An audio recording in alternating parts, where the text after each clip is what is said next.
For medieval Europe, knights were the ultimate weapon of war. Armored from head to toe in steel, trained since childhood, and backed by feudal armies, they believed no force on earth could stand against a full cavalry charge. By the early 13th century, this confidence had hardened into arrogance. Castles dotted the landscape, crusader armies marched with religious certainty, and European commanders believed warfare had already reached its peak. Then, from the endless grasslands of Central Asia, came an enemy Europe barely understood. The Mongols did not arrive with banners of faith or claims of noble blood. They arrived with speed, discipline, and a terrifying understanding of war that shattered every rule European knights lived by. When Mongol forces collided with European armies during their westward invasion, the result was not a hard-fought struggle, but a massacre on an unprecedented scale. European knights charged as they always had, expecting the enemy to break. Instead, they found themselves chasing shadows. Mongol horse archers retreated in perfect order, firing arrows while riding at full speed, drawing heavily armored knights deeper into traps they could not see. European formations collapsed as supply lines vanished, scouts were eliminated, and commanders were fed false information through deliberate Mongol deception. The knights' heavy armor, once their greatest strength, became a death sentence. Exhausted horses, disorganized units, and slow communication left them helpless against an enemy that moved faster than messages could travel. Within the first days of fighting, entire contingents of knights were encircled, cut off, and systematically destroyed. The Mongols did not fight for honor or glory, they fought for total annihilation. Every weakness was exploited, every mistake punished instantly. By the time European leaders realized they were not facing a conventional army, but a highly coordinated war machine, it was already too late. What had taken Europe centuries to build, its knightly class, its military traditions, its confidence, was unraveling in a matter of hours. As the battles continued, the true genius of Mongol warfare became terrifyingly clear. This was not chaos, it was calculation. Mongol commanders divided their forces into independent units that could operate alone, or converge with perfect timing. Signal flags, drums, and mounted messengers allowed them to control vast distances with precision European armies could not match. While knights relied on rigid hierarchies and slow-moving formations, the Mongols adapted in real time. They feigned retreats so convincingly that European commanders believed victory was near, ordering reckless pursuits that stretched their forces thin. Once isolated, the knights were surrounded from all sides. Arrows rained down in relentless waves, punching through gaps in armor, killing horses, and sowing panic. Knights who dismounted were slaughtered.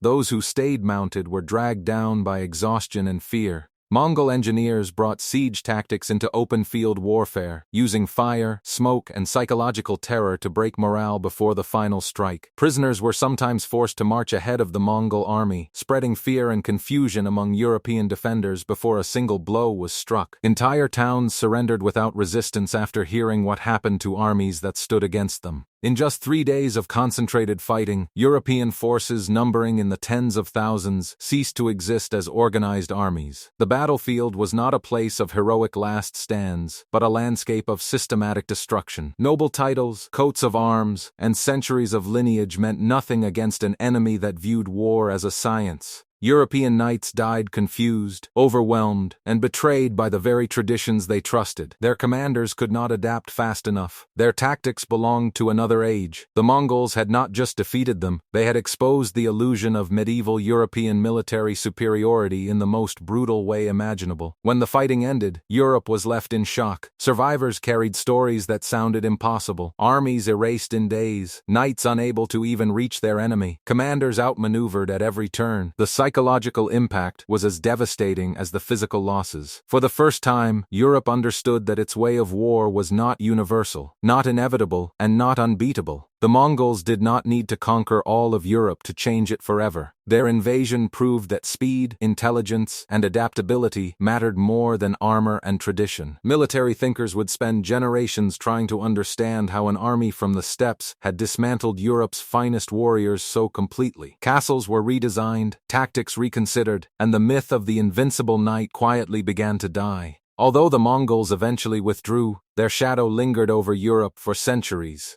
The memory of those 3 days became a warning written in blood. Power without adaptation leads to destruction. What happened was not just a defeat, it was a turning point in the history of warfare. In the clash between old-world chivalry and step-born precision, the outcome was absolute. 100,000 knights fell, not because they lacked courage, but because courage alone was no longer enough. The Mongols had rewritten the rules of war, and Europe would never fight the same way again. Even centuries later, historians still struggle to fully grasp how absolute the Mongol victory truly was. This was not a narrow win decided by luck or terrain, it was a demonstration of a completely superior system of warfare. The Mongols gathered intelligence before battles even began, mapping routes, identifying weaknesses, and understanding their enemy's mindset. European commanders relied on tradition and honor, but the Mongols relied on preparation and flexibility. They controlled fear as a weapon, spreading rumors faster than armies could march. By the time European forces realized where the Mongols actually were, the battlefield had already been chosen, the trap already set. What shocked Europe most was not just the scale of the defeat, but how powerless their most elite warriors had been. Knights who had trained their entire lives for close combat rarely even reached their enemy. Battles were decided at a distance, through exhaustion, confusion, and relentless pressure. The Mongols turned warfare into an equation, where every move forced the enemy closer to collapse. This realization echoed across Europe long after the Mongol armies moved on. Chroniclers wrote with disbelief, trying to explain how an army without castles, without heavy armor, and without noble lineage could destroy the foundation of European military power in just 3 days. The answer was simple and terrifying: the world had changed, and Europe had not kept up, and that is why this moment matters far beyond the battlefield. The Mongol destruction of Europe's knights was not just a medieval catastrophe, it was a warning that history repeats again and again. Empires fall not when they lack strength, but when they mistake tradition for superiority. The knights were brave, they were skilled, but they were rigid in a world that demanded adaptation. The Mongols showed that innovation, speed, and intelligence could erase centuries of dominance in a matter of days. This clash reshaped how wars were fought, how armies were trained, and how power itself was understood. It marked the beginning of the end for the age of the armored knight, and the rise of a new era where mobility and strategy ruled the battlefield. The echoes of those 3 days still linger in military theory, reminding us that no force, no matter how legendary, is ever truly invincible. If you enjoyed this deep dive into one of history's most shocking military disasters, make sure to like this video, it really helps the channel grow. Subscribe for more powerful stories of forgotten battles, lost empires, and the moments that changed the course of history forever. And don't forget to turn on notifications, because the next story might challenge everything you think you know about the past.